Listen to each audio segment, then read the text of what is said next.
власта која брани криминал и продолжува со политички прогон, дефокусирање и газење на волјата на граѓаните. Власта е исплашена од народот после референдумот и црвениот картон кој го добија и затоа е донесена денешната одлука за господинот Груевски.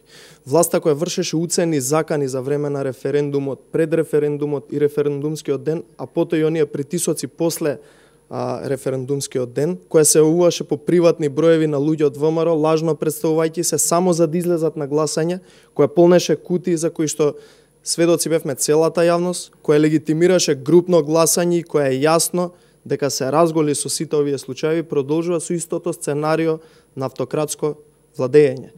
Но вака силејќи се преку политички монтирани процеси и прогони, тие покажуваат всушност целата своја немоќ. Народот нема да го заборави ниту криминалот на оваа влада, ниту предавството на националните и државните интереси.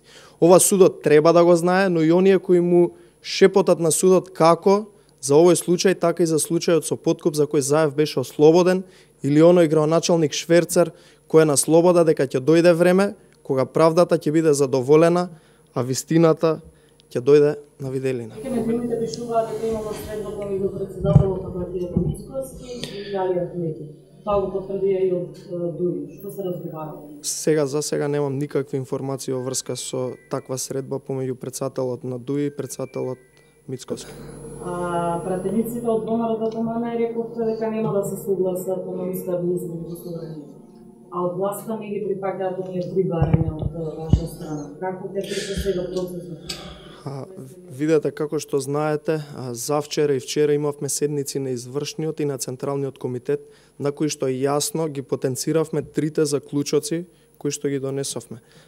Така да се останато сметаме дека треба да се спроведе во однос на исполнување на трите заклучоци, тоа е назначување на нов јавен обвинител, анкетната комисија за која веќе е поднесено барање и пржинската влада според договорот кој што беше претходно договорен. Дали мислиме дека средата на извршниот комитет еден председател на една општински комитет беше барана да се разреша Драgan Банев и Каран Богданов? И дали партијата има поточни информации кои се можни заканувачи кон пратениците за да не гласат за останите избори?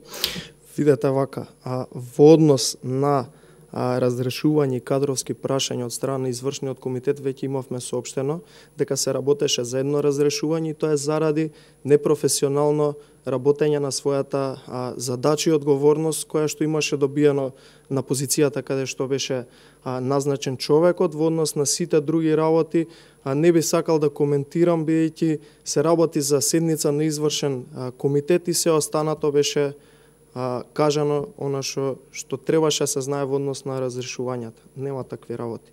Во однос на заканите, како што потенцирав, нема закани.